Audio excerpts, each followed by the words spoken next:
Hello, everyone. Thank you so much for joining us this morning.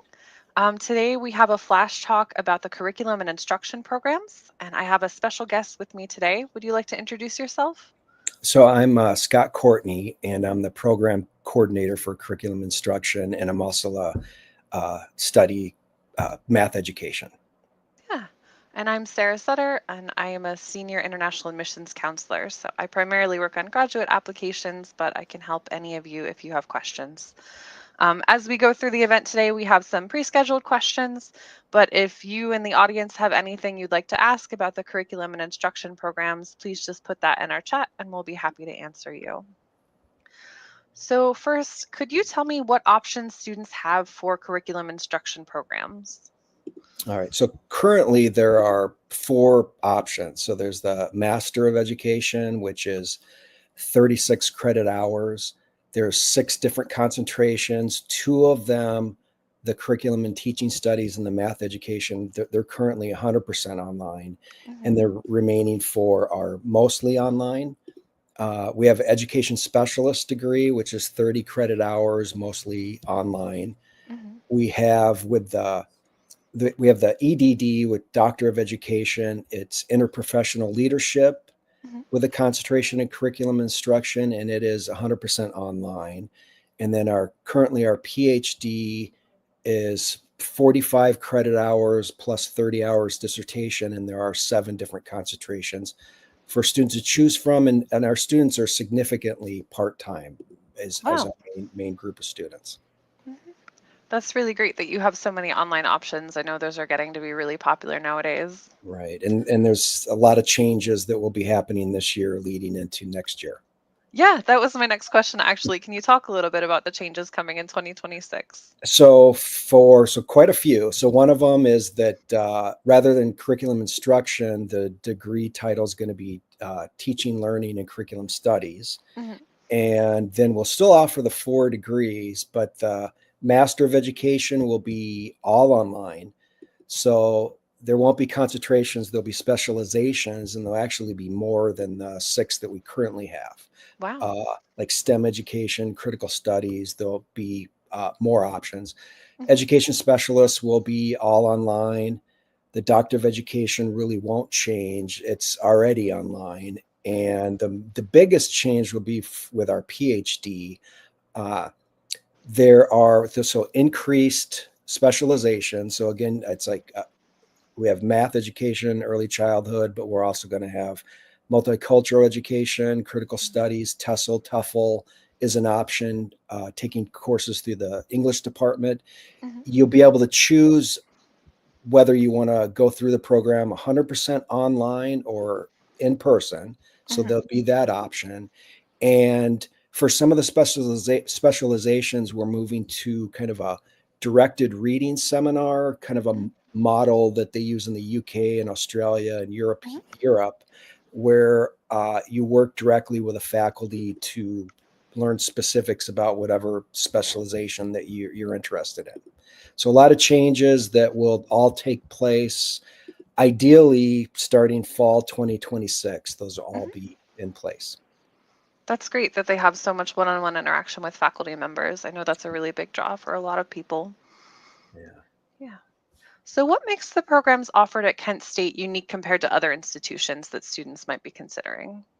So one of them is this change offering a PhD that's 100% online. That's in a program like Kent State that's been around for a long time. So Mhm. you still get the same resources, but now you don't need to move on campus. You don't need to move even to the United States. You can study Mhm. abroad online, and then this idea of the directed reading courses or seminar is going to be pretty unique, where you're really focused on what interests you, really one-on-one or one on maybe a couple of supervisors or advisors are working with you.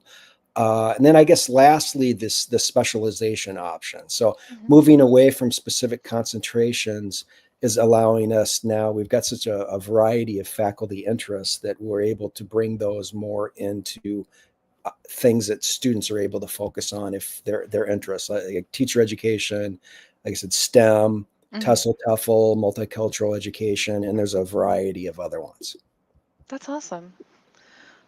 Could you talk a little bit about the faculty qualifications since they are such a big draw for our students? Yeah. So all the faculty have a PhD in their selected area of Hmm. specializations. Uh, they publish in journals. Many of them are journal editors. Hmm. They publish with graduate students, so that's something that as a student you get a opportunity to do, is to write a journal article with a faculty member. A Hmm. lot of funding, but federal, private, nonprofit, state. There's a lot of partnerships with school districts and schools. And we've got quite a successful record of graduating our doctoral students. That's lovely. Okay. What kinds of different skills can students expect to learn in these programs? So this is something that we are also working on, and we're nearing completion. That this past year, we've, as a smaller group of faculty, we worked on identifying where we're seeing weaknesses in research or methodology or just different experiences for all the grad students. So Hmm. making sure that every grad student gets a full opportunity to engage in a variety of different things. So we've developed this doctoral scholar development framework that looks at the skills, knowledge, behaviors, dispositions, and the experiences that we would like all of our students to have. And it's kind of going from analyzing and summarizing research to designing, monitoring, evaluating data collection and analysis to building and maintaining professional networks. Hmm. And so we've developed the framework. Now we're figuring out, well, which of our courses should these occur in? And then some of the things on the framework will be really just, these are going to be things the students work through with their advisor. So figuring out where they fit and things with advisors, and making sure that these are things that all students get an opportunity to work on and engage in. Yeah, it really sounds like there's a wide degree of customization in your programs, and that's really nice since students have so many different interests. Yeah. Are there internships available within your programs? So currently none that I'm aware of. Hmm. That was something that, I did look into it, and I didn't find anything specific to internships, but it is a Hmm. possibility that maybe working with faculty uh, as supporting, co-teaching, things like that might be something that we could do in the future. Okay. So what kinds of careers can students pursue with these degrees? So we've had a variety of different professions that people have graduated on and moved Hmm. to. So university faculty, community college faculty, some stay in K through 12 as teachers, Hmm. curriculum designers or specialists, instructional coach, just an educational researcher in general, which could be both inside or outside academia. Hmm. School principals we've had, instructional designers and technology specialists, and I'm sure I'm missing a few others, but there's a wide variety of outcomes. Hmm. So it sounds like these skills can be applied to a variety of different fields. Is that true? Hmm. That's true. Yeah. That's awesome. Okay. Do sorry, what do you think is the most difficult part of completing a degree in curriculum and instruction? So this was a challenging one, but I came up with two. So I think really that last part is proposing, implementing, and writing up the dissertation is very Hmm. time consuming. Takes Yes. a lot of your life, and it's a matter of, can you see this thing through? And there'll be times that you'll just be so sick of reading your own writing, but you go through it. So that part, we've got support. Your advisors will help out. And then I think just in general, finding a work-life balance. Hmm. Most of our students are part-time, so they've got, you know, work, family, all of that, and finding time to fit all that in is a challenge. But most of our faculty are either kind of in that same position, balancing life and work, or they've been through that themselves when they were a grad student. Hmm. Yeah, it's so difficult to manage everything. Yeah.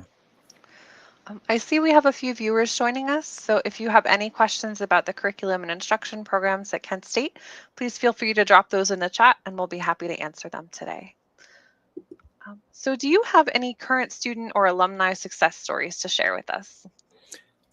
So specific ones, I wanted to have reached out to people to make sure it was okay sharing stories. So that didn't occur, but I think in general we've got, since we've got many part-time students, and just this successful by balancing the coursework, research work, life's unexpected challenges, all of that, but then still successfully completing the program. And that's, in the end, that's the goal. And it's isn't a rush to get done in so many years unless you really, that's your focus. But getting through, doing the research that you want, the dissertation, producing a document that you're proud of, and just finishing the degree is the biggest thing.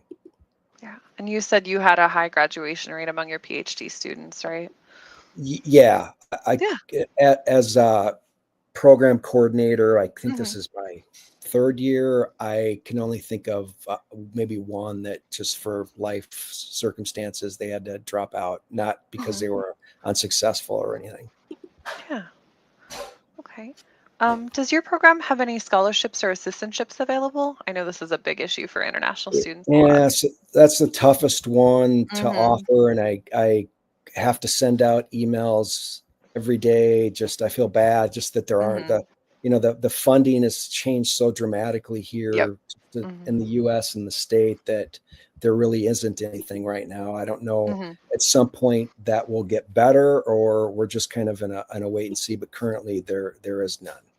Yeah, it's been challenging for a lot of programs recently, I know. Right. And that's, offering the online option hopefully will be beneficial to some students. Maybe they could stay where they're at, continue Mm-hmm. working where they're at, and then continue part-time online. Yeah, it's definitely a less expensive option, especially for our international students. And then they also can avoid a lot of the issues with visas since those have been so delayed this year. So Yeah. online programs are definitely a popular option right now for students. So how does your program work to make international students feel at home and involved with the community here?